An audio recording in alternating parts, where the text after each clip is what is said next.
भारतीय cricket control board BCCI को Bombay high court से बड़ा झटका लगा है।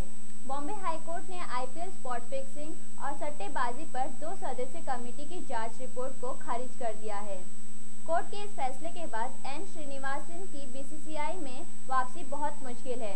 दरअसल मामले की निशेष जांच के लिए श्रीनिवासन को बीसीसीआई के अध्यक्ष पद से हटाना पड़ा था, क्योंकि उनके दामाद मय्यप्पन पर भी स्पॉट फिक्सिंग के आरोप लगे थे। हालांकि जांच रिपोर्ट में मय्यप्पन को क्लीन चिट दे दी गई है और माना जा रहा था कि अब श्रीनिवासन की बीसीसीआई में वापसी हो सकती है, लेकिन अब जबकि हाईकोर्ट ने जांच रिपोर्ट को ही खारिज कर दिया है, तो ऐसे में श्रीनिवासन की उम्मीदों को बड़ा झटका लगेगा। इस रिपोर्ट में मय्यप्पन के अलावा राजस्थान रॉयल टीम सहित इसके मालिक राज कुंद्रा को क्लीन चिट मिली थी। हाईकोर्ट ने बीसीसीआई द्वारा गठित 2 सदस्यीय कमेटी को अवैध ठहराते हुए जांच रिपोर्ट को खारिज कर दिया। कोर्ट ने मामले की फिर से जांच करने का निर्देश दिया है। गौरतलब है कि कोर्ट का यह फैसला बिहार क्रिकेट एसोसिएशन के सचिव आदित्य वर्मा के याचिका पर आया है। आईपीएल स्पॉट फिक्सिंग और सट्टेबाजी के खुलासे के बाद आरोपों में घिरे बीसीसीआई ने मामले की जांच करने के लिए 2 सदस्यीय कमेटी का गठन किया था। इस कमेटी में पूर्व न्यायाधीश टी जयराम चोटा और बालासुब्रमण्यम शामिल थे। पैनल का गठन श्रीनिवासन के दामाद और चेन्नई सुपर किंग के team principal Gurunath Meiyappan, Rajasthan royal और उसके सह मालिक राज कुंद्रा की भूमिका की जांच करने के लिए किया गया था। रविवार को इस कमेटी ने अपनी रिपोर्ट बीसीसीआई को सौंपी थी, जिसके अनुसार राज कुंद्रा, इंडिया सीमेंट और राजस्थान रॉयल के खिलाफ किसी तरह की गड़बड़ी करने की कोई सबूत नहीं मिले। इसके बाद एन श्रीनिवासन का फिर से बीसीसीआई अध्यक्ष का कामकाज संभालने तय लग रहा था, लेकिन हाईकोर्ट के इस फैसले के बाद श्रीनिवासन एंड कंपनी की मुश्किलें बढ़ने की उम्मीद है। कोर्ट ने यह निर्णय दिया है कि जिस तरह से यह पैनल कॉन्स्टिट्यूट की गई थी, ये इलीगल है। तो बेसिकली इसके बेसिस पे जो कॉन्सिक्वेंसेस होंगे वो फॉलो होने चाहिए, लेकिन कोर्ट ने सिर्फ एक ही फाइंडिंग दिया है और इम्पोर्टेंट और अहम फाइंडिंग कि ये कॉन्स्टिट्यूशन जिस तरह से की गई थी और जो हमने प्लीडिंग्स किए थे उसके बेसिस पे, और बीसीसीआई भी नहीं एक्सप्लेन कर पाया कि रूल्स के नीचे किस तरह से ये पैनल कॉन्स्टिट्यूट, तो therefore constitution of the panel ये इलीगल करार किया गया है और हमारी पिटिशन मेंटेनेबल की गई है।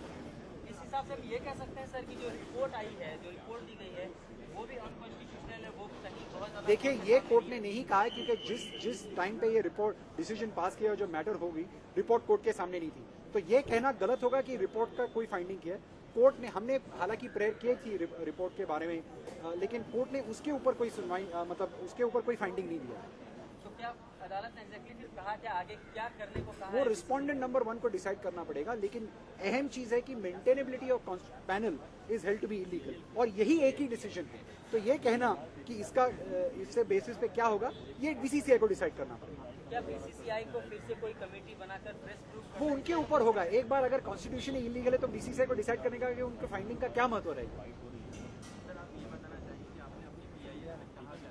देखिए, हमने हमारी पीआईएल में 2 इंपॉर्टेंट मुद्दे रखे थे। पहला कि कॉन्फ्लिक्ट ऑफ इंटरेस्ट था।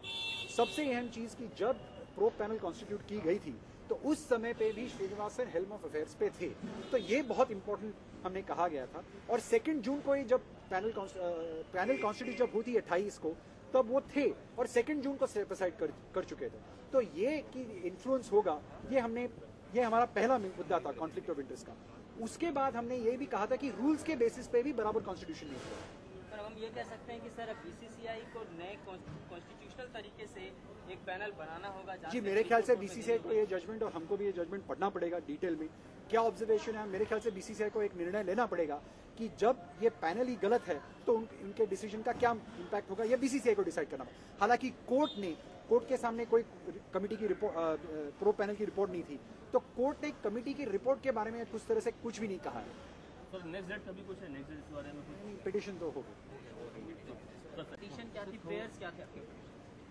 पीआईएल में हमारे 3-4 प्रेयर्स थे, बट जो मुख्य प्रेयर थी हमारी याचिका, वो ये थी कि जिस प्रॉप पैनल को गठन किया था और उनके द्वारा जो इंक्वायरी चलाई जाएगी, क्योंकि जब हमने पीआईएल दाखिल की है तब ये प्रॉप पैनल ने काम करना शुरू नहीं किया, तो उसको मुंबई उच्च अदालत ने आज उस प्रॉप पैनल के गठन को, जो उसका तरीका था, संवैधानिक तरीका जो बीसीसीआई का था, वो गलत मानते हुए उस प्रॉप पैनल को गलत बताया गया है। इसलिए उसके द्वारा लिए गए जो कुछ भी निर्णय जो परसों कलकत्ता के बीसीसीआई की वर्किंग कमेटी की मीटिंग में पब्लिश किए गए थे जनता के सामने, मीडिया के सामने, तो वो सारे रिपोर्ट को अब अवैध माना जाएगा और कोर्ट ने बीसीसीआई को एक फिर से नए पैनल की रचना करने का आदेश दिया है। अभी तक जो आदेश की कॉपी है वो हमारे पास आई नहीं है, लेकिन जैसे ही आएगी हम उसके द्वारा मीडिया को भी देंगे और जो कुछ भी उसमें कोई त्रुटियां होगी वो ऑर्डर के द्वारा मालूम पड़ जाएगी। ऑर्डर को देखें तो हम ये कह सकते हैं कि सर जो इस वक्त जो कमेटी थी अगर वही अनकॉन्स्टिट्यूशनल है तो उसने जो रिपोर्ट्स दी, जो क्लीन चिट्स दी, उसको हम सही तो नहीं ठहरा सकते। वो हम कह सकते हैं, लेकिन अभी क्या है कि दो प्रकार की कमेटियां चल रही, एक डालमिया साहब के साथ में संजय पटेल नए सेक्रेटरी हैं, तो अब वो उनको सोचना है। 2 तारीख को उनकी मीटिंग है तो वो सोचेंगे, क्योंकि हमारे एसोसिएशन ने जो सही समझा था और वही हमको भारत की, विश्व की क्रिकेट प्रेमी जनता के सामने लाना था, तो वो हमने लाया है और उसमें हम आज कामयाब हुए और क्रिकेट की जीत हुई है, सत्य की जीत हुई है और न्याय पे हमें हमेशा भरोसा था, भरोसा है और भरोसा रहेगा। वो बात आज मुंबई उच्च अदालत में साबित होती है, इसलिए क्रिकेट की जीत है। धन्यवाद।